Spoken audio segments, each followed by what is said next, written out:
If you had the misfortune of being born in 12th century Europe, life wasn't a gift. It was a waking nightmare that only ended with death. You were basically a filth-covered, uneducated walking corpse, waiting for famine, the plague, or some wild beast to punch your ticket.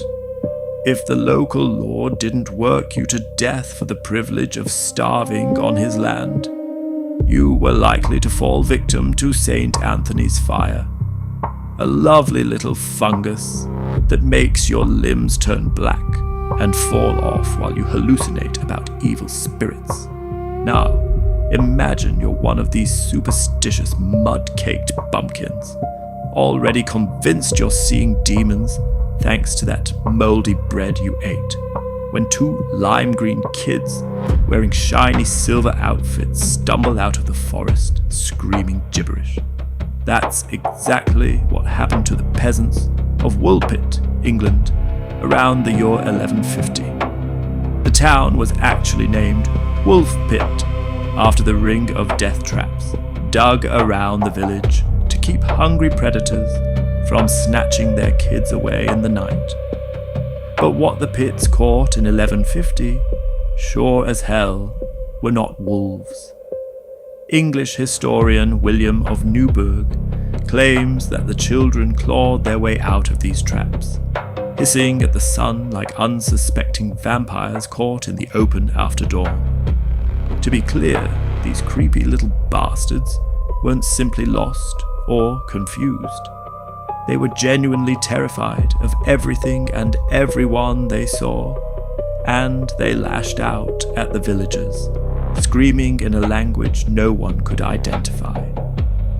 Others, like Ralph of Coggeshall, wrote that the children crept out of a cave, shrieking at the villagers, with voices that sounded like the clicking of insects.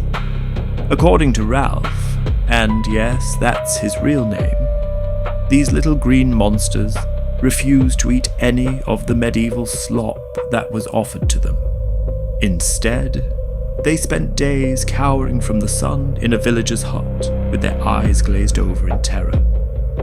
It wasn't until the farmer who took them in purchased some fava beans that the children finally calmed down and ate, devouring the raw seeds like feral animals.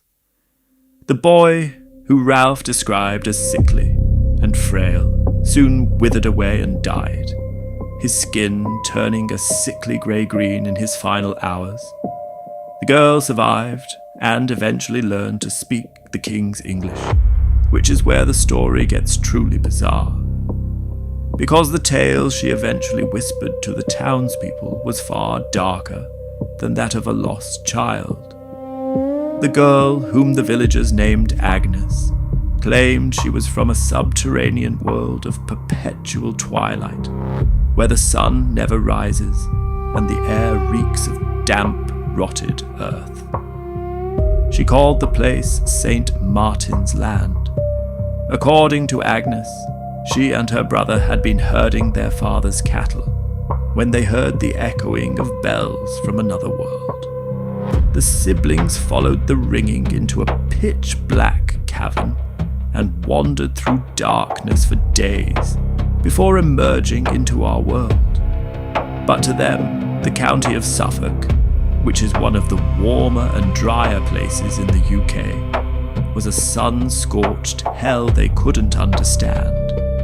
To this day, skeptics insist the siblings were merely starved Flemish orphans fleeing a massacre. But believers argue that the green children slipped through a leak in reality, that they were beings from a cold, sunless dimension who wandered into our world. If so, one can only imagine how strange life was for Agnes, who grew old among us, forever haunted by the sound of bells ringing in the deepest recesses of her memory.